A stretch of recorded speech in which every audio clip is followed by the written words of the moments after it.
Welcome back to Plague Scythe Studios, everyone. Ryan here. On today's installment of Soundcheck, I'm testing out what has been called the easiest amp mod to install of all time, the Legendary Tones Hot Mod 2 EVO.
What if you could take one of these and turn it into two of these? Well, that is the underlying principle of the Hot Mod V2 and indeed of high gain amplifier design in general. As we kept wanting more and more preamp distortion, amplifier designers added more preamplifier tubes, up to 3 and then sometimes 4 or 5 a million if you're a 5153. So for this amplifier in particular, the Ceriatone Gargoyle, it is in essence a modified Marshall 2204 circuit, and it maintains the same 3 preamp tube layout. And even with those limitations, it still manages to get some gnarly distortion out of the preamp with a lot of the under the hood circuit modifications. But as many high gain amplifier designers like Mike Soldano or Randall Smith realize, there's only so much you can do with a pre-existing number of preamp tubes. You're probably using one as a phase inverter. You've only got so many gain stages to play with the remaining preamp tubes. Like for this amplifier, it's kind of your traditional 3 gain stage affair. When we start getting into the details of this video, keep in mind, more is not always better, less is not always worse. It depends on what you're trying to achieve and the quality difference between those sounds, because this being a 3 gain stage kind of amplifier, they've done a lot under the hood, made a lot of tweaks and circuit swaps and deletes and additions to get it to the distortion levels that it is, and it sounds really great as a result. But there's only so much you can do with this general layout. Well, Mike Soldano came up with this cool little addition called the Hot Mod, and in general it worked very similarly to this Hot Mod, except it used one giant chunky 6C10 tube to then go down to a different circuit board and then the standard 12AX7 pinout, which essentially tricked the amplifier into thinking, there's only one tube there. It's only still using that one socket. And the builder of these Hot Mod V2 EVOs, David, is very much building off that legacy that Mike Soldano started with this Marshall-style plug-and-play mod. And that is important to bring up. This is a Marshall-specific style mod. It doesn't mean it has to have, Marshall on the front of your amplifier. And in fact, the range of amplifiers that will accept this mod is quite wide, so you could put it into basically anything that Marshall has made within reason that has a master volume control and expects this sort of layout. There's also a reversed wired option that you have to use for some of the reissues and specific models that he has listed on the website. But you can't take one of these things and plug it into a dual rectifier or my Mark series or 5150. It's not intended for that.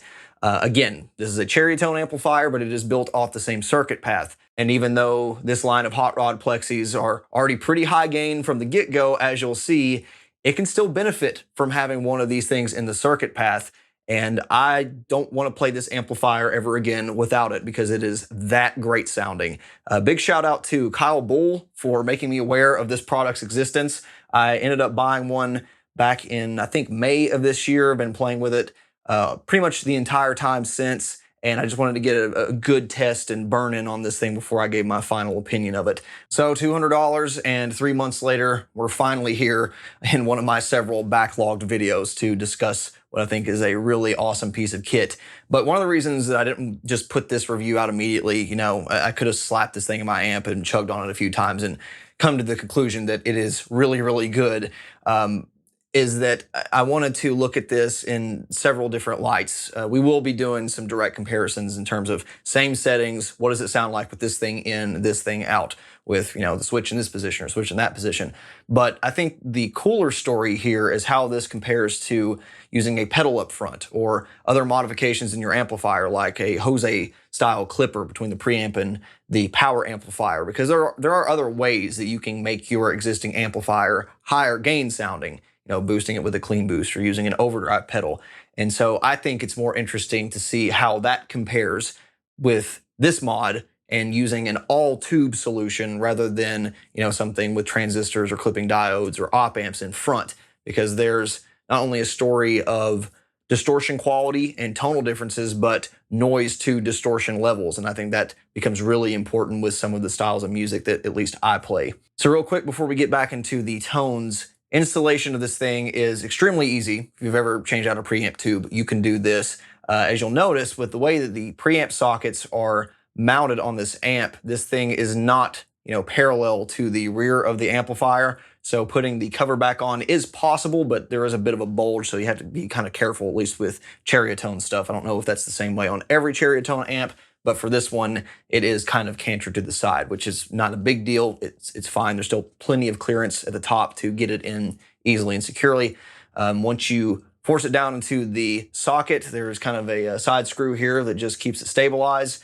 And then you have this kind of janky alligator clip, and this sort of acts as your case ground and is intended to be attached to one of these power amplifier clips. Let your amp heat up for a bit and you're ready to rock. It is quite literally that simple. You have a couple options here, and there's even a couple different additions to the Hot Mod V2 if you get the Lynch version, and there might be another one in the works I've heard whispers of. Either way, there are two different settings for bass response and gain response. So I'm gonna be switching these, well, switches around a couple times throughout the video, depending on what application I'm using this in. You know, if I want a big, boomy, sludgy sound, then the bass is going to be in the up position. But for most of the stuff, you know, I want a more articulate, high gain kind of amplifier tone, then this is going to be in the down position, because you got to think, yes, this will take the overall bass response out of the signal chain, but where the Hot Mod is kind of smack dab in the middle of the gain stage circuitry, you have to remember that cutting bass here actually makes your guitar tighter, just like if you were to put a tube screamer in front and crank the tone control. So you have to kind of think about it that way in terms of what you want. And I think for a lot of people, they would get along with this, with the bass controlled in the down position, in the same way that I think most people would want the gain switch in the upwards position, because, I mean, if you're going to add this for more gain, yeah, we want the max amount of gain, right? Now, it does add more compression, more sustain, but also more noise. But that noise, to me, at least in my short testing, seems to be proportional to the amount of gain and distortion that's adding. So it's not like you're raising your noise floor with very minimal gains. It actually does make sense to me to leave it up. But if you are after something that, you know, doesn't need the full potential of this, you know, modification, then you could leave it down, get something that's a little more clear and just adds a little more tube saturation. So it's a win-win. I'm very glad that there is an option, because I do find for stuff that's not just, you know, chug extended range guitar stuff, it does sound really good in the down position as well. So with that, let's take a listen to the Hot Mod versus just a stock preamp tube. I'm going to use the one that came with the amplifier, which was this TAD 7025. I guess Nick had it laying around and it sounded good enough. It sounds great to me, but we're going to keep the settings the exact same between the two runs. And it's important to understand going into these sound clips that, one, the only thing changing between them is whether or not this or a single 12AX7 is installed in the socket. But more importantly, two, there is potential left on the table for both of these scenarios. I could turn the gain up higher on the Hot Mod clips. I just found a spot that I was happy with. And two, I could have turned the gain up higher on the stock clips to try to get it more in line with the Hot Mod. Also, you'll hear that the stock settings, even if they are lower gain, are in the same realm of tightness as their higher gain counterparts with the Hot Mod, because the gain pots are at the same position, the bright switches will be in the same position, so they're doing the same amount of work. It's just the overall level of distortion.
more gain, more good, right?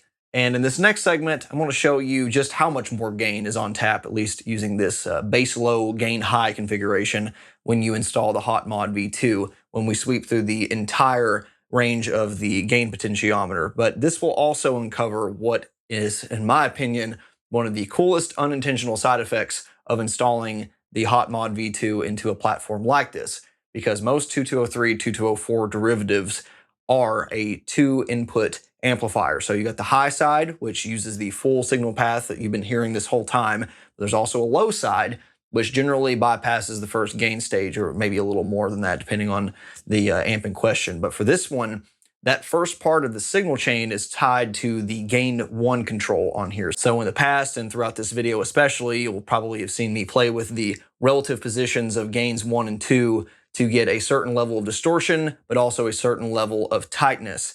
But when it comes to the low input, stock, this amplifier can still clean up quite a bit. It's a little quiet when you get it to that low gain, but it does some really nice JTM 45, plexi style breakup sounds, and does some really good cranked kind of tones when you up the gain potentiometer as well. However, with the Hot Mod installed, you now brought that low input channel up to almost where the high gain one used to be, and now the high input is, way up here. You've got all this headroom to play with. And for me, that's extremely useful because now you've got a similar number of gain stages and a tonal quality in the low sound that is more in line with a stock 2204, 2203, which is great for someone like me who wants to play all kinds of music that is based around that sound. But then you still have, a supercharged hot rod plexi 2 gain control setup on the other channel. So this makes this amplifier do basically everything I want out of that era of Marshall. Now you do give up some of the cleaner tones.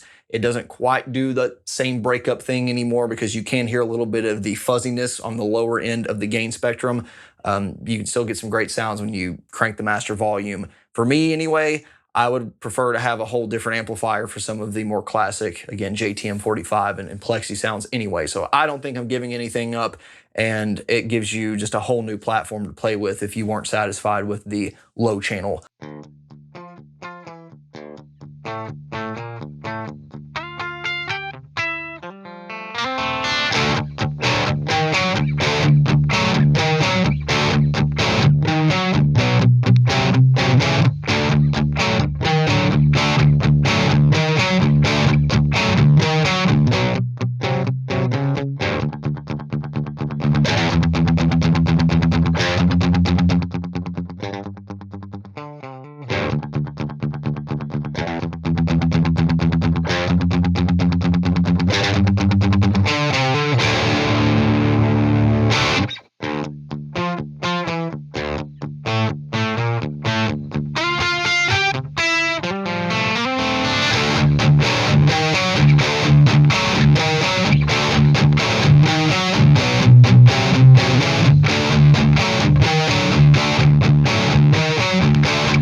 These have been some really great results to me so far, and I bet some of you that have not seen this design yet, that own Marshall-style amplifiers, would like to check one out, and I don't blame you. But I also bet that there was a lot of you out there like me who was skeptical as shit about this because you have a board full or a shelf full or maybe a closet full of boost pedals that do all this for you, right? I mean, we boost amplifiers that need a little bit of help all the time, cut some frequencies, get it tighter and higher gain. But, you know, is this better? Is spending the $200 some worthy of that?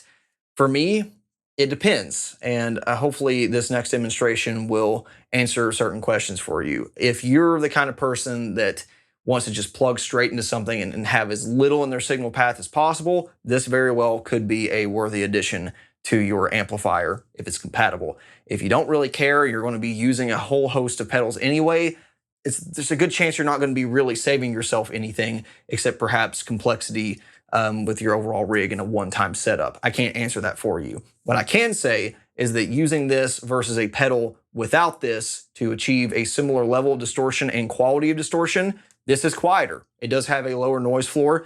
Is it going to be that big of a deal in a live environment? I don't think so. But in a studio environment and on recording, it's pretty amazing just how much more clear this is. Personally, I found I did ever so slightly prefer the Hot Mod's more granular texture to the distortion. It's very subtle, but there is something there when comparing it to a strict clean boost in front of the amplifier to achieve that same overall level of distortion.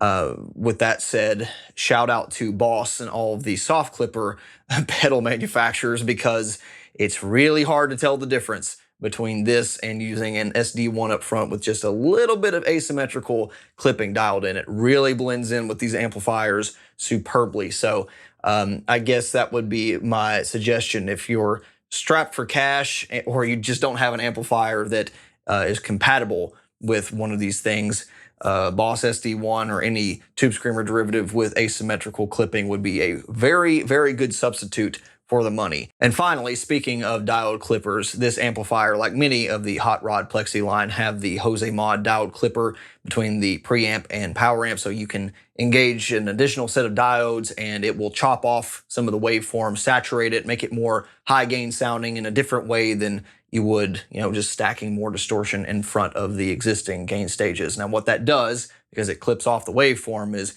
make your overall preamp signal quieter, but keeps the noise floor the same. So it is a noisier implementation. You do have to dial up the master volume louder. It is less pure in that way in some people's eyes, and to me, I mostly prefer the sound of it with it off in a lot of scenarios. But the question I guess we're trying to answer here is it possible to get the same sort of effect and make it sound more or less identical between using this Hot Mod and using a more stock setup, using different clippers in or before this preamplifier? Let's find out.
I think this perfectly exemplifies why clean boost pedals and relatively affordable clipping diode pedals and relatively simplistic clipping diode sections in preamplifiers are so common and so popular, because it's easy, it's cheap, it gets the results done. It may not be 100% like for like, but I wouldn't be able to tell the difference between any of those in a live situation, and I'm hard pressed to tell knowing which one is which with them labeled in my DAW. So if that doesn't, speak to a success story, I'm not sure what does, especially with like the Boss SD1. The Jose mod may not be the exact same kind of sound. It is a really cool sound in and of itself, though. It has a little bit more low end, cuts the mids, and of course you could combine that with a boost pedal, and I have and gotten some really cool results there.